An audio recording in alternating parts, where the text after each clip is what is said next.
መንግስት ብሌሙን ውሰድ ብለን አሽቀንጥረን ጥለንለት ብሌሙን የማንወስድ ከሆነ ኢትዮጵያ መቀየር አይቻልም። ከመንግስት ውጭ ያሉ ፖለቲካ ኃይሎችን ማን ነው የሚጠይቃቸው? እንዴት ነው የሚጠየቁት? መቼስ ነው የሚጠየቁት? ትውልድ ለትውልድ የሚያጫርሱ የጥላቻ መርዛማ ሐሳቦችን የሚተርኩ በኢትዮጵያ ውስጥ ላይ አሁን ላለንበት መልክና ልክ መጽሐፍ የጻፉ ለገጠሙን ፈተናዎች ሁሉ ምክንያት የሆኑ በመንገዱ ውስጥ ላይ የኢትዮጵያን ህመም ያበዙ ሰዎች ያበዙ ፖለቲከኞች ማን ነው የሚጠይቃቸው? እኔ የዜግነት ብሌም መውሰድ አለብኝ። ትምህርት ቤት ተማርኩኝ፣ ሀገር ያስተማረችኝ፣ ግራጁዌት አደረኩኝ። ከዛ ሀገሬ ምን ማድረግ አለበት ብዬ መጠየቅ ነው የጀመርኩት። ለሀገሬ ግን ያደረኩላት ከዚህ የቀደመ ነገር ምንም ነገር የለም። ተግባሬን ላልሰጠዋት፣ ሐሳቤን ላላዋጣውላት ሀገር ዛሬ ጠያቂ ሆኜ የምቀርበው ማን የሰራትን ሀገር ውጤት እንድቀበል ፈልጌ ነው ልጠይቅ የምችለው። ስለዚህ በዜግነት ደረጃ ላላዋጣውት ጉዳይ እንደ ዜጋ ተጠያቂ ነኝ። በኢትዮጵያ ህመምና ችግር ውስጥ አሁን ያለው ህመም እንዲፈጠር እኔ እንደ ግለሰብ ያዋጣዋቸው ጉዳዮች በሙሉ እኔን ተጠያቂ ይችን ሀገር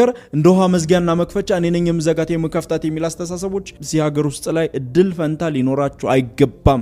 ያንድ የራሴ ሰርቫይቫልን ለማስጠበቅ በ135 ሚሊዮን ህዝብ ሀገር ላይ አልፈርድም። በእንደዚህ አይነት ቁማር ውስጥም አልሳተፍም። እኔ ከሀገር አልበልጥም። ሀገሬ ከኔ ብዙ ናት። በቁጥር አንድ ነኝ። በስብዕናና በታሪክ እኔ ውስን የሰው ዓመት ነኝ። ሀገር የኔ ተስፋ ናት። የኔ ብቻ ተስፋ አይደለችም። ያለፈ ትውልድና የሚመጣ ትውልድም ተስፋ ናት። የሀገርህ ነው ሲባል አንድ ጉዳይ ዜጋ መነሳት ያለበት ለምን እንዴት እንኳን የለውም። የሀገሬ ለሀገሬ ከተባለ ለኢትዮጵያ ከተባለ ከኢትዮጵያ ይሁን እንጂ በኢትዮጵያ ይሁን እንጂ ቀኝ እጅ መስጠት። በፖለቲካ ማህበረሰብ ውስጥ ላይ ላላችሁ ሰዎች ምናልባት ትናንት ትልቅ ጉምቱ የፖለቲካ ጀግንነትን የተላበሳችሁ ዛሬም ያ ጀግንነት አይሄድባችሁም። ለሀገራችሁ ስሩ፣ ሀገራችሁን ገንቡ። ሀገራችሁ በልክና በመልኩ ታላብሳችኋለች። አቋም ባለመቀየርና በመጠላላት ላይ አይደለም ጀግንነቱ መስፈር ያለበት። ይችን ሀገር እንደ ውሃ መዝጊያና መክፈቻ እኔ ነኝ የምዘጋት የምከፍታት የሚል አስተሳሰቦች እዚህ ሀገር ውስጥ ላይ እድል ፈንታ ሊኖራችሁ ኢትዮጵያ ስላለችን ነው እንጂ ኢትዮጵያን ብናጣት የምስራቅ አፍሪካን የማይረጋጋ ጂኦፖለቲክስ ተሸካሚዎች ነው የምንሆነው ለየብቻችን። ሪሶርሳችን